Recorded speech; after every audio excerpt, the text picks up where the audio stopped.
My name is Zia-ur-Rehman and my group members are Biplab Poudyal, Ifrah Javed and Tanjia Akter. This presentation built on our earlier work. After reviewing the tutor feedback, we made several updates to strengthen our content and improve the clarity of the background. And we made some changes on the research question as well. And this presentation will be followed from here to the research design and the methodology part. Our topic is the digital tools for the enhancing employees engagement. We choose this because the hybrid work is growing since COVID, and the employees are communicating, collaboration and stay connected. Digital tools now play a central role in the daily life. So understanding how they affect engagement is essential for the modern organization. Since COVID, work patterns have changed significantly. So you can see the graph before and after COVID. So I'm going to explain this graph. Before the pandemic, a remote hybrid working was growing slowly at 12%. During the pandemic, this number increased to around 49% as many organizations rapidly move online. After restriction eased, office attendance rose again but stabilized at 12%, which is still much more than before COVID. The graph shows clearly steady office attendance before COVID, a sharp drop during the pandemic, a partial return afterward, but not the previous level. This demonstrates how hybrid working has now become a long-term structure. A rise of digital collaboration and the specific digital tools. So as the workforce moves away from the physical offices, digital tools become essential for communication and the coordination. So they've been using the specific tools, Zooms, Microsoft Teams, Slack and Trello, allowed to share, meet and messages, files, manage tasks from the different locations. These tools made remote work possible at scale, but they also raise important question about whether they genuinely support engagement or create new pressure. So the next one is how is it is impacting on the workers and the organization. On workers, for employees, remote and hybrid working brought both benefits and challenges. Many people experience better work-life balance, improve well-being and increase productivity. At the same time, constant notification increases stress and made it difficult to switch off, and less face-to-face interaction also led to feelings of isolation. Since some employees felt they were visible for promotion compared to colleagues who were on site. So while digital tools support flexibility, plus they can add some emotional and practical difficulties. Similarly, some impacts on the organization as well. For organization, remote work creates its own set of challenges. Collaboration wasn't smooth without in-person communication.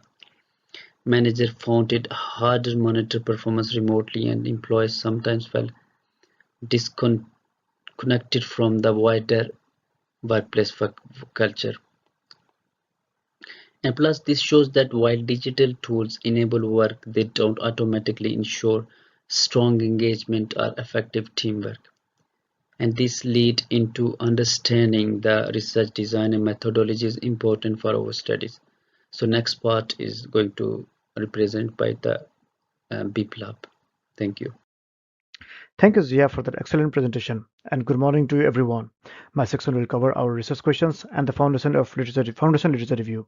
After carefully considering the various impacts of remote work on both employees and organizations, we have derived three research central questions.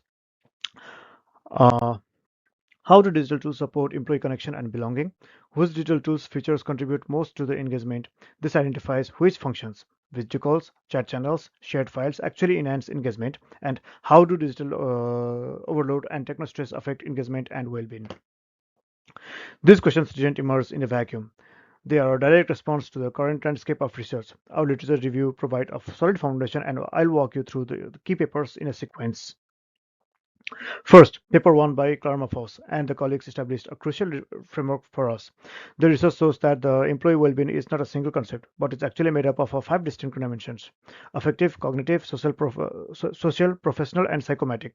Their work revealed that while remote work boost in some areas like job satisfaction and autonomy, it directly challenges the social and professional dimensions of well-being. This finding was our starting point, highlighting the critical problem of isolation and lack of connection in the remote settings. This human challenge leads us to the organizational context in paper 2 by Britkew and the team. They introduced the vital concept of digital maturity, showing that a company's readiness for technology isn't uniform. They use a five-level scale, from the reluctant company to the champion company. Their key finding is that the company's ability to successfully implement the tools is directly tied to its maturity. Less mature companies face a huge hurdles like cultural resistance and skill gaps.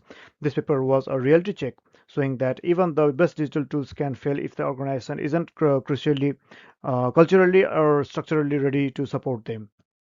Next, in the paper 3 by Jackson brought us back to the human experience, offering a more focused perspective, studying remote HR professionals.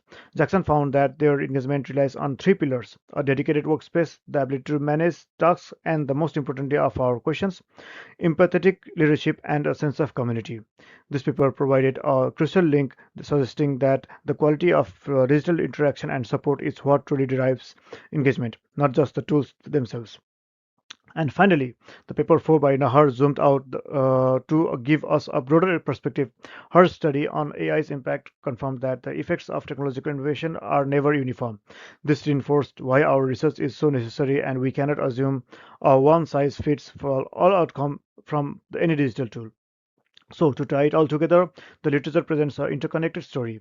We have employees whose social well-being is at risk, organizations with varying abilities to help, and a clear need to community and empathetic support. Our research question sits squarely at the intersection of these findings, seeking to identify which digital features truly work to build connection and how we can implement them without causing the digital overload that undermines their purpose. This sets the stage perfectly for my colleagues who will now dive into the specific methods and findings of our investigation. Thank you. By combining all these studies, we were able to see the specific gaps they had the above studies had.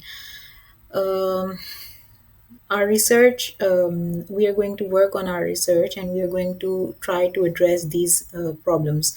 The main issues in the selected literature were they were strongly focusing on all the productivity metrics instead of also focusing on emotional connections of the employees and employees' well-beings, like mental health beings. Then the second we contemplated was limited evidence. These studies had limited evidence about which individual features or tools drive engagement in the teams. And then again, while techno stress and digital fatigue are discussed but rarely linked directly into the engagement or motivation, uh, we had to measure the levels. We also need to measure the levels in a measurable way. So these three became our most important points for our research, and coming to our methodologies now. um, to address these methodology to address these crucial gaps that the previous studies that are the studies that we have selected have had, um, in the world of remote workers, we need a powerful yet flexible approach. So we are the method, like the research methodology and philosophical stance that we are using is pragmatism. With our pragmatic approach, we are going to choose the best methods for the problem while using abductive reasoning. We are going to use the abductive reasoning to collect data and then move to the theory, how this is going to impact, like the theory that is how these remote culture is impacting the employees' mental well-being and health. And then once we get to that conclusion, we are going to recollect data to know how to do that, to know the depth, to get to the depth of this problem. Furthermore, we are using mixed methods. We're going to use mixed methods. That is, we are going to use quantitative and qualitative both.